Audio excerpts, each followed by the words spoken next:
General knowledge আড্ডা চ্যানেলে তোমাদের সকলকে স্বাগত জানাই। আজ ইতিহাসের কিছু বাছাই করা প্রশ্ন নিয়ে তোমাদের সামনে হাজির হয়েছি। আজকের আলোচনার বিষয় হচ্ছে হরপ্পা সভ্যতা ও মেহেরগড়ের সভ্যতা। এই দুই সভ্যতা নিয়ে পরীক্ষায় আসার মতো যে সমস্ত প্রশ্নগুলি রয়েছে সেই প্রশ্নগুলি তোমাদের সামনে আজ তুলে ধরব। এই বিষয়টি আমরা একটু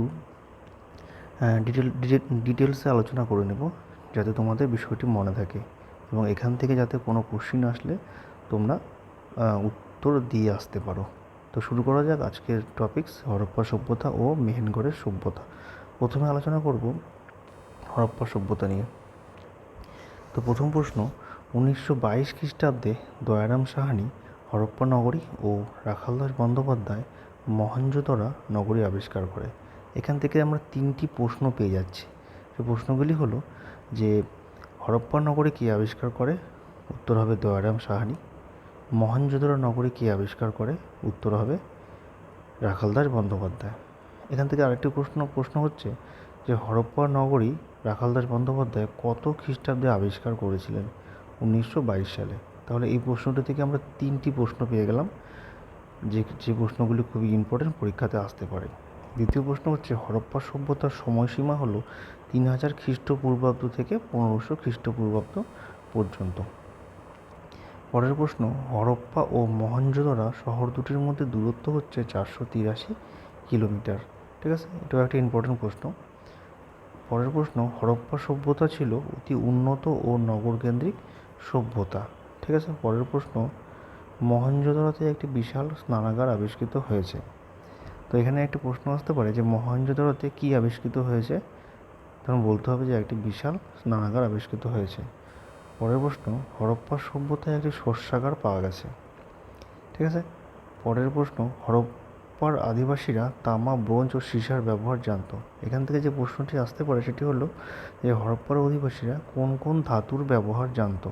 তো এখানে উত্তর হবে তামা, ব্রোঞ্জ ও সীসার ব্যবহার জানত। পরের প্রশ্ন, হরপ্পা সভ্যতায় লোহা ও ঘোড়ার ব্যবহার হতো না। এখান থেকে প্রশ্ন আসতে পারে যে হরপ্পা সভ্যতায় কোন ধাতুর ব্যবহার হতো না? তো উত্তর হবে লোহা। এবং আরেকটা প্রশ্ন আসতে পারে যে হরপ্পা সভ্যতায় কোন পশুর ব্যবহার হতো না? সেটা হবে ঘোড়া। ঠিক আছে।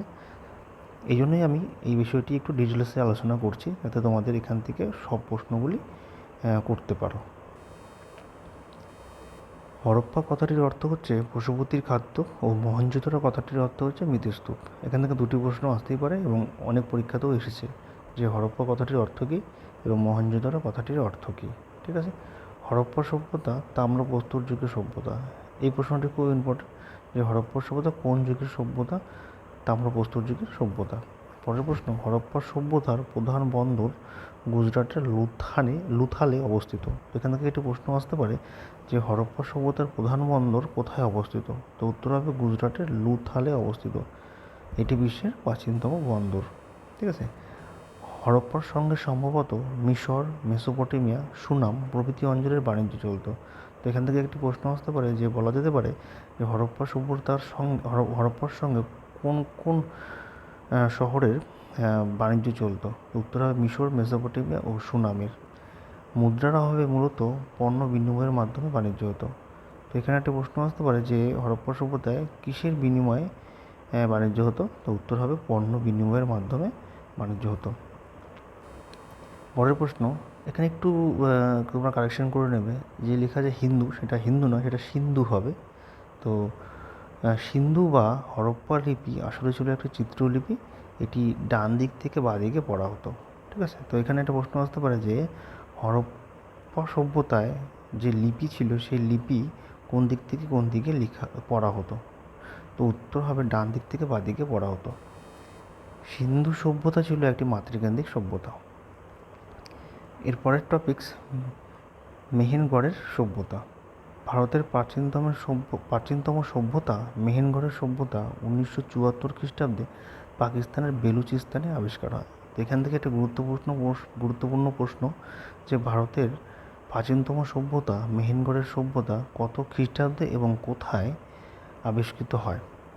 তো উত্তর হবে 1974 খ্রিস্টাব্দে পাকিস্তানের বেলুচিস্তানে আবিষ্কৃত হয়। ঠিক আছে। পরের প্রশ্ন, ফরাসি প্রত্নবিদ জেন ফ্রান্সোয়া জারেস ও রিচার্ড মৌরি এই সভ্যতা আবিষ্কার করেন। তো এখান থেকে একটা প্রশ্ন আসতে পারে যে মেহেরগড়ের সভ্যতা কে আবিষ্কার করেন, কোন প্রত্নতত্ত্ববিদ আবিষ্কার করেন? তো এখানে প্রশ্ন হবে যে উত্তর হবে যে ফরাসি প্রত্নতত্ত্ববিদ জেন ফ্রান্সোয়া জারেস ও রিচার্ড মৌরি এই সভ্যতা আবিষ্কার করেন। পরের প্রশ্ন, মেহেরগড়ের সভ্যতা ছিল একটি কৃষিকেন্দ্রিক সভ্যতা। ঠিক আছে, তো আজকে এই পর্যন্তই। আশা করি এই ভিডিওটি যদি তোমরা পুরোপুরি দেখো এবং এই কোশ্চেনগুলো যদি তোমরা দেখে রাখো, তাহলে আগামী দিনে পরীক্ষাতে তোমরা খুবই উপকৃত হবে। তো আমার এই ভিডিওগুলো যদি তোমাদের ভালো লেগে থাকে তাহলে অবশ্যই কমেন্ট করবে, লাইক করবে, বন্ধুদের মধ্যে শেয়ার করবে এবং সাবস্ক্রাইব করে রাখবে, যাতে ভিডিওর নোটিফিকেশান তোমাদের ফোনে সবার আগে চলে যায়। ধন্যবাদ।